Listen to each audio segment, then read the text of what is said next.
Every hero needs theme music. Sit on the throne and you can never move it. I hear my destiny is calling. So say hello to the champion. Say hello, say hello. All these wins starting to feel spiritual. They think that is magic. Welcome to the late show. I be King James version when I'm on the West Coast. So say hello to the champ. We just want our respect. Our organization want their respect. Laker Nation want their respect. And I want my damn respect too. They say hello to the champ. Well, odds makers certainly respect LeBron and the Lakers. They are your betting favorite at Caesars William Hill. No surprise, defending champs, less than 3-1, plus 275, plus 140. Favorites again to win the Western Conference. Odds-on favorite to win the Pacific, minus $1.30. And their win total, 47.5 wins, which is on a 72-game schedule, remember, this year. Last year, they won 52 of 71 with a chunk at the back end in the bubble. No bubble this year, but no fans as we welcome you into our Las Vegas studios alongside Tyler Fulgham and Joe Fortenbaugh. I am Doug Kazarian. So let's start with where the last season ending. The Lakers hoisting the Larry O'Brien trophy. They're less than 3-1. How would you approach that? I certainly wouldn't bet against it with what they've got on the roster and what they added to the roster this offseason, but I'd approach it as such. Why pay for that now at that price when you could sit back?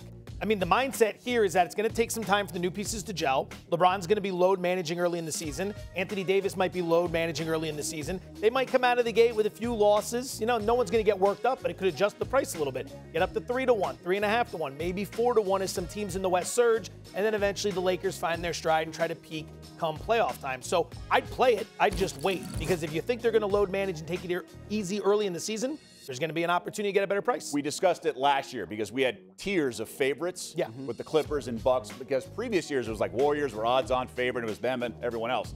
This year there's some much more parity. I do think Joe makes a good point, especially if you really do believe that AD and LeBron are going to get nights off maybe multiple times a week, especially through the first few weeks of the season, so they don't necessarily start right hot out of the gates and have a one seed from, tape to tape during the regular season. However, I would buy that ticket right now in case they do come out, and even with AD and LeBron, still have a dominant team that drops no further than first or second in the Western Conference, which I can see. I mean, guys, this team is just going to be better this year, quite frankly. A second year of LeBron and AD together, a second year under Frank Vogel's system with the assistants he has on that staff like Jason Kidd, adding a deeper bench with, of course, Dennis Schroeder and Montrezl Harrell. The loss of Dwight Howard can be felt. The loss of Rondo, especially in the playoffs, could be felt. But I think there's a better, deeper team, and a second year together for AD and LeBron to grow. And now that AD can carry himself as a championship player, I don't know if that was weighing on him in any way, shape, or form, but it certainly can't hurt to know that he's now the king of the mountain. It's almost like it's his franchise now, because LeBron is, let's face it, on the back nine of his career, still the best player in the game, but he's on the back nine of his career, and we've seen him cede to AD, say, you need to dominate defensively. You need to hold me accountable defensively, because that'll make us the best version of ourselves. He's got the big contract, too. There you go. Yeah, so maybe looser version of themselves. And we'll talk about some of those role players in a moment, but I want to bring in Preston Johnson. Preston, where do you stand on the Lakers this coming season? I hate to admit it, because the last thing I want to be called is a homer. And you guys know last season I tried to find every way to bet the Clippers. I thought they had a better chance than the Lakers to ultimately win it all. At least the team that could challenge them the most. That team got worse. Their sixth man actually is on the Lakers now. And the Lakers got way better. You guys haven't even mentioned Marc Gasol yet, which I think brings an entirely new dynamic. Very Andrew Bogut, Golden State Warriors-esque, with his ability to pass out of the high post and the way that they can run ball screens off ball for all their shooters. They added Wes Matthews, re-signed KCP, who performed extraordinarily well in the NBA Finals against the Miami Heat. This team's just by far the best team in the league to me. Plus 275. Can they win the title 26.7% of the time for you to break even on your proposition there? I absolutely think that's the case, assuming, again, which a lot of these bets come down to, LeBron and AD are healthy come playoff time. I mean, this is a team that should be winning it, I think, more like 1/3 of the time, and you're getting a break-even price there at 26.7%. And the last thing, I know Joe's point, and I like to sometimes get cute and wait on prices to get something better down the road. Look, they've won 3 preseason games out of 3. LeBron and AD only played in the one last night against the Suns. They're really playing pretty well, and there's a very good chance that 3 weeks into this, we're saying, wow, it's the Lakers versus the field, like we have before with past Warriors teams, and they're like plus 125 versus the field. So if you like the Lakers now, which I kind of do, I've actually already taken a position at 3-1 myself, and I think there's actual value there. Well, and that's a point because both of you can be right. Maybe they can start out slow, but odds makers aren't going to be naive and just reduce the number because they know what happened last year with the betting public, because that's what this is. The future book is about managing your risk as an odds maker, so they may want no more liability on the Lakers and not give you what would be fair value, even though if they start out slow.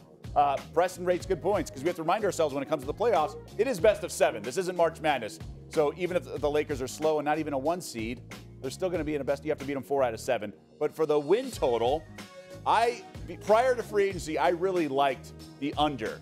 Now I only kind of lean there because they got so many weapons with Wes Matthews and Marc Gasol and Montrezl Harrell that they have that bench. But I just think we have to remind ourselves when the Lakers go on the road, they get everyone's best shot. They have to travel. LeBron is a little bit on the older side. We'll see about Anthony Davis's health through a 72-game schedule, whereas a bubble, you're just kind of can recover easily. But I also think it speaks to the point you were mentioning earlier. Out of the gates, we might be experiencing a lot of load management. In regular seasons, we have 4 months between the finals and the NBA opening night. This year we have 2, and they've been very open about saying we're going to ease into this season and recover kind of on the fly. So LeBron might load manage a lot at the start of the season. I'm with you on that. I felt as excited as you were prior to some of the transactions about playing the under. Now it's still a bet, but it's not as an aggressive of a bet. Last 10 years, you have an average of about 4.6 teams per season that win 66% of their games. 66% is exactly what the Lakers need to go over this total to get the 48 wins.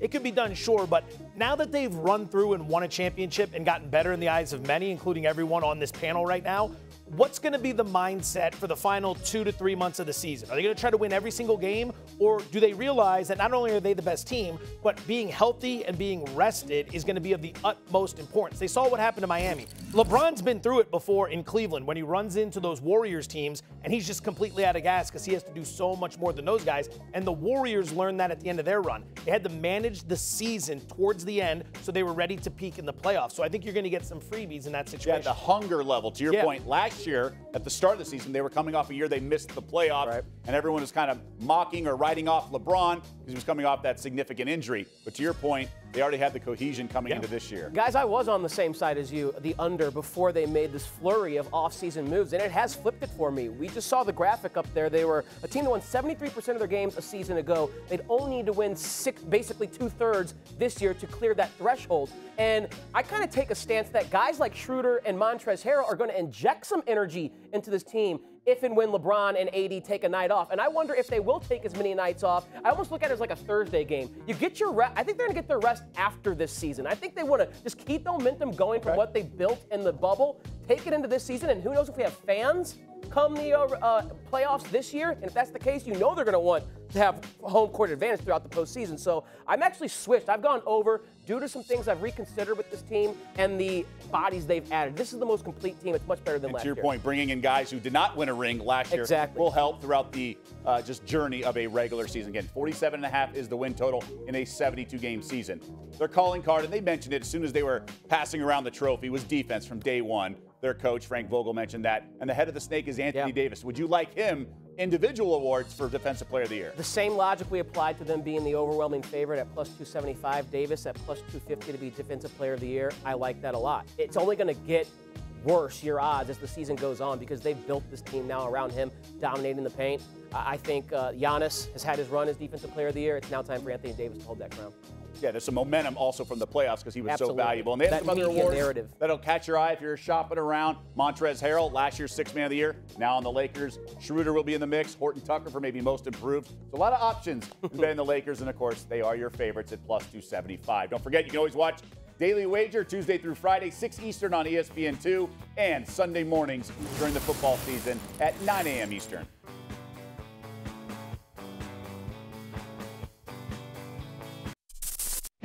Thanks for watching ESPN on YouTube. For live streaming sports and premium content, subscribe to ESPN+.